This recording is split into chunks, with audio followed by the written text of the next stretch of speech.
Assistant డైరెక్టర్గా ఉండాలంటే అసలు ఏం క్వాలిఫికేషన్స్ ఉండాలి, ఛాన్స్ ఎలా వస్తుంది? ఏడీ అవ్వాలంటే 2 థింగ్స్ ఉన్నాయి బ్రో. ఒకటి, మనము ఆ డైరెక్టర్ని మీట్ అయ్యే ఛాన్స్ మనకు రావాలి. ఇంకోటి, కలిసినప్పుడు ఆ డైరెక్టర్ని ఇంప్రెస్ చేయాలి.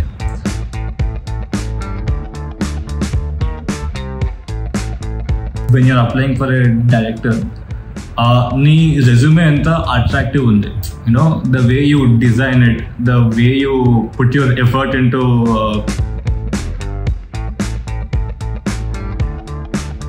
ప్రీ ప్రొడక్షన్ నుంచి మూవీ రిలీజ్ అయ్యేంత వరకు యాజ్ ఏ ఏడీగా ఎలాంటి రెస్పాన్సిబిలిటీస్ ఉంటాయి? ఏడీస్ ఇన్వాల్వ్మెంట్ మూవీలో చాలా ఎక్కువ ఉంటుంది. బికాజ్ ఏడీస్ అంటే they are the extended body parts of the director. As a individual AD రోల్కి అప్రోచ్ అవ్వాలంటే నాకు ఎలాంటి క్వాలిటీస్ ఉంటే బెటర్? అంటే నా మైండ్ సెట్ ఎలా ఉండాలి, నా థాట్ ప్రాసెస్ ఎలా ఉండాలి? You have to open to learn new things. ఇంకోటి, నీకంటూ కొంచెం నేను ఈ డైరెక్టర్ దగ్గరికి వెళ్తున్నా అంటే ఆ డైరెక్టర్కి ఏ సినిమా ఇష్టం, అతను ఏం సినిమాలు చూస్తాడు, సో అవన్నీ కొంచెం చూస్తే నీకు హెల్ప్ అవుతుంది. మేబీ కో డైరెక్టర్ పొజిషన్లో కానీ అసోసియేట్ డైరెక్టర్ పొజిషన్లో కానీ 20-30 ఇయర్స్ వర్క్ చేస్తున్న వాళ్ళని నేను చూశాను నా ఎక్స్పీరియన్స్లో. అన్ని ఇయర్స్ వర్క్ చేసిన తర్వాత కూడా why they are not getting that opportunity? ఒక 2 రీజన్స్ ఉండొచ్చు బ్రో. ఒకటి ఏంటంటే, ఒకటి వెరీ ఎకనామికల్. నువ్వు సర్వైవ్ అవ్వాలంటే నువ్వు డబ్బులు సంపాదించాలి, సో నువ్వు వర్క్ చేయాలి.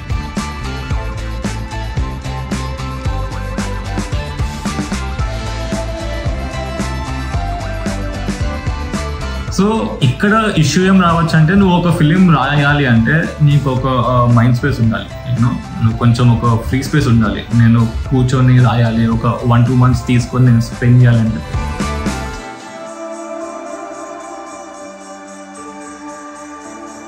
లెట్స్ సే ఇప్పుడు ఎవరైనా ఫిల్మ్ మేకింగ్ నేర్చుకోవాలంటే what will be the best approach? అంటే ఫిల్మ్ మేకింగ్ ఆర్ బయట ఏడీగా జాయిన్ అయ్యి నేర్చుకోవచ్చా, ఆర్ ఓన్గా సెల్ఫ్ లెర్నింగ్ నేర్చుకోవచ్చా?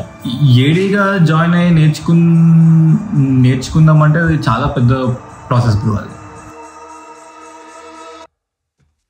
అంటే ఆ సిచ్యువేషన్కి రాకుండా నేను డైరెక్టర్ అయ్యేదాకా నేను పెళ్లి చేసుకోవద్దని నేను ఫిక్స్ అయిపోయాను.